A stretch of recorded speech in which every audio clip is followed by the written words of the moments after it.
Hi, this is Burns Hargis, President of Oklahoma State University, and we're here for another edition of Inside OSU, and this is a very special one because we're welcoming home one of our former professors and students who's done very well in life, I should say, Joe Westphal, Ambassador Joe Westphal. Mr. Welcome. President, it's great to be with you. We're glad to have you back. Great to be here. Of course, you're here doing our commencement speeches tomorrow, two of them, and we're very honored to have you back.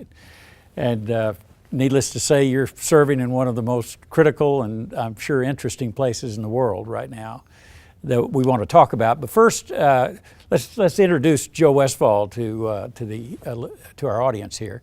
Where'd you grow up?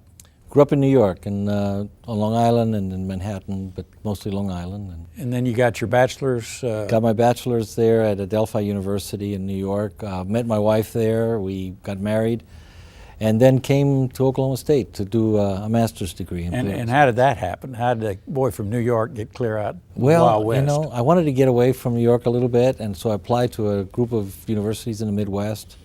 And we came out to see some of the universities, and Oklahoma State was one of them. And I got the warmest welcome from the department here. I was just coming in as a student. As Political science. Political science. And yet they welcomed me almost like I was a faculty member. And I was so impressed with that, and of course the campus. We really liked the environment we saw, so we went back and then drove out here.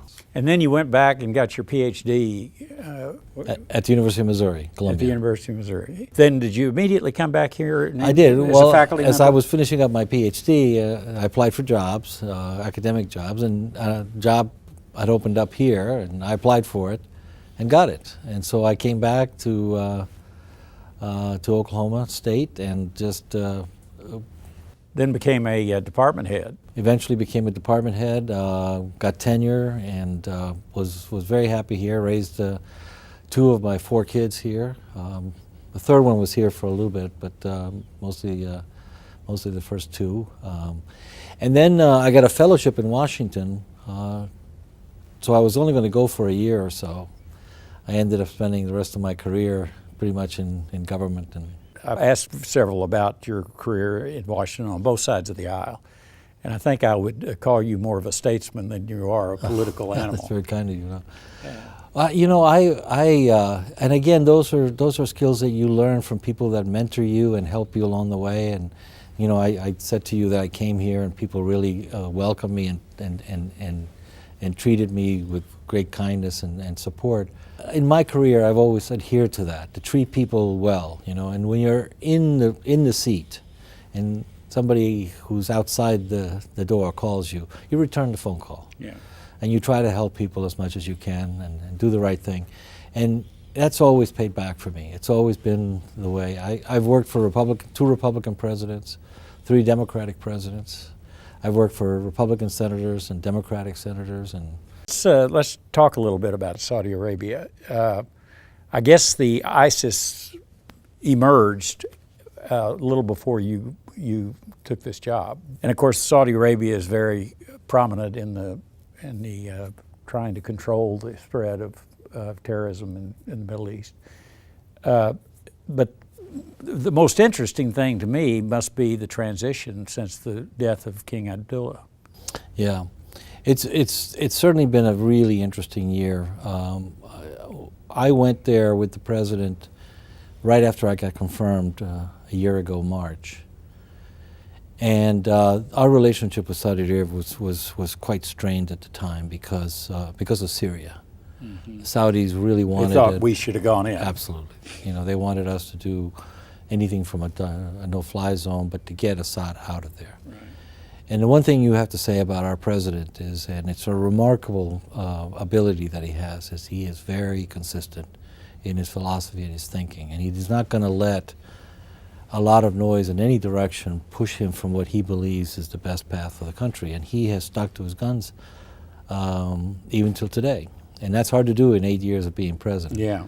So when he met with King Abdullah, and I was there and sat in the meeting with him, it was a meeting that began a little bit tense but ended quite well. The king was a remarkable individual who believed and trusted people who told him what they really thought, And so they had this straight talk, and the king said, okay, I understand where you're coming from.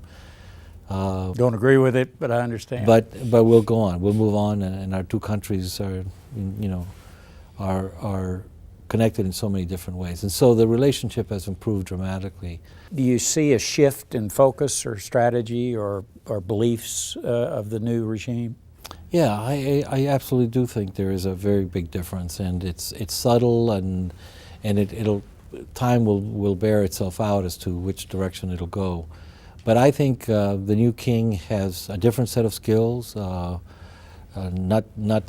to put you know, any particular weight on them, but I think he has greater administrative skills. He's more of a manager, and you can see by the changes he's made in the government and the operations. He's created an economic development committee of cabinet members. He's created a security committee.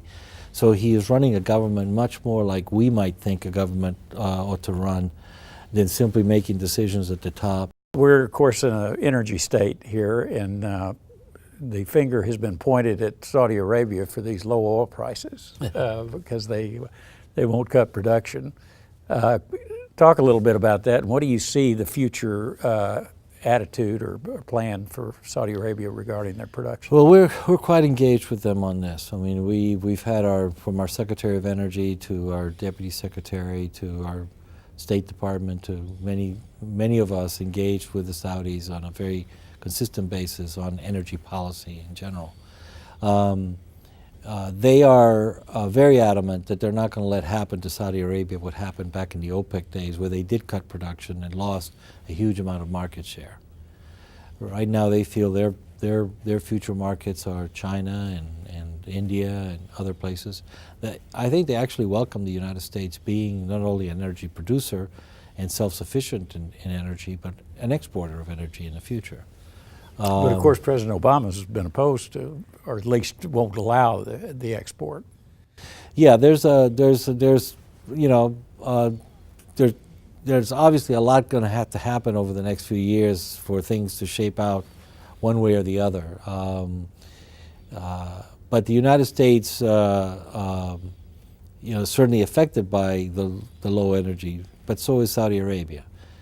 And how long they can really withstand these low prices, given the size of their spending portfolio on domestic infrastructure, on subsidizing their economy, is questionable. And they're inflicting a lot of economic pain on Russia.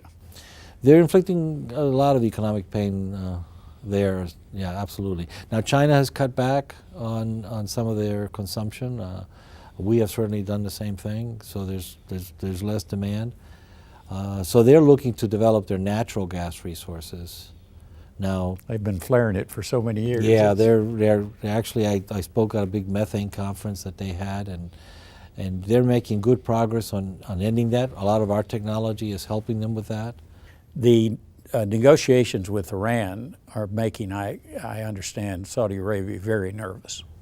They're making a lot of countries nervous in some ways, and part of it for Saudi Arabia, as the Minister of Defense recently said, you know, it's we're less worried about a nuclear weapon for Iran because we don't think they'll ever detonate a nuclear weapon. What we fear most is them having $150 billion of new money to create problems in other parts of the world. Whether he's right about that or not, I don't know, but certainly that's their concern. Their concern is Iran's engagement with Hamas, with Hezbollah, with the Houthis in Yemen, their willingness to support these organizations that we consider, in some cases, not the Houthis, but the others, terrorist organizations. Right. So do you see this erupting into a war between Saudi Arabia and Iran? No, I don't think so. I think I see a light at the end of this tunnel.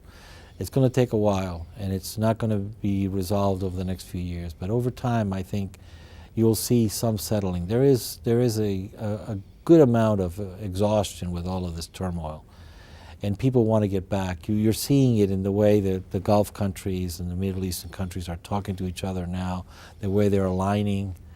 They were very fragmented a year ago. between the support for the Muslim Brotherhood and for certain organizations. Now you see much more alignment. Our operations in Iraq are being successful despite what you hear in the news.